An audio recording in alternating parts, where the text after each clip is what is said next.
Assalamu'alaikum semua. Hari ni Shakeel mau ajak Nasi Goreng Abang-Abang. Kita siapkan dulu bumbunya.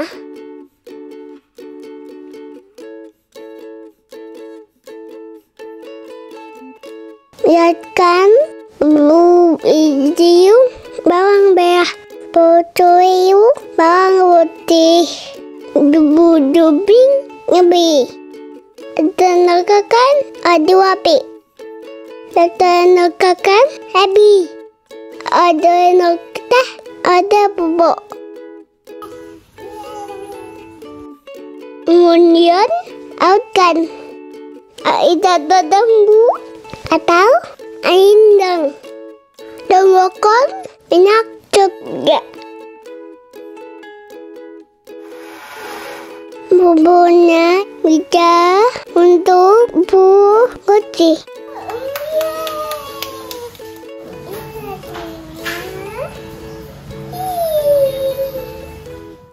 Bumbu dah handi.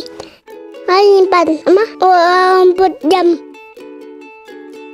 Yuk, dah bikin digoreng.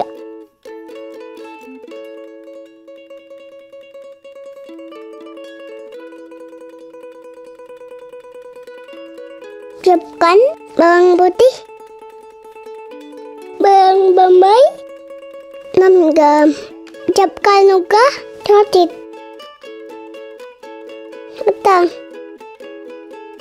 daun, anak hati, udah jam untuk atau putih.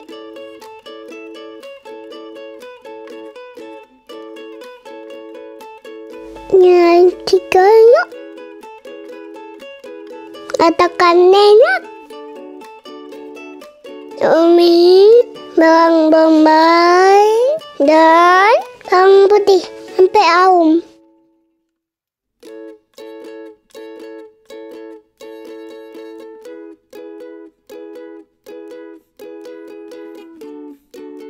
Kemudian masukkan tong, sosis, udang.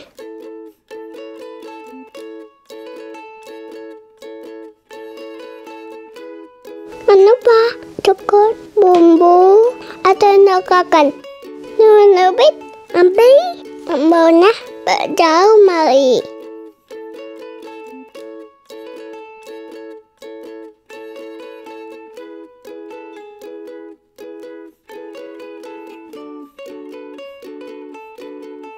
Tambahkan bikin, banget.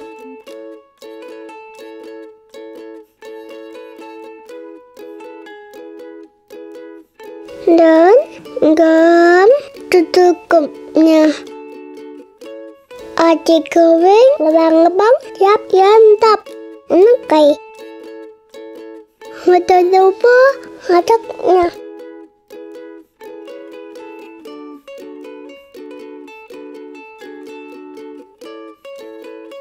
Lama bikinnya bima warna ini aman. Amin.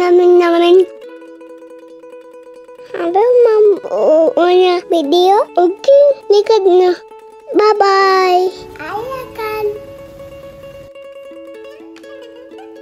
Jangan lupa subscribe. Assalamu'alaikum warahmaullahi wabarakatuh.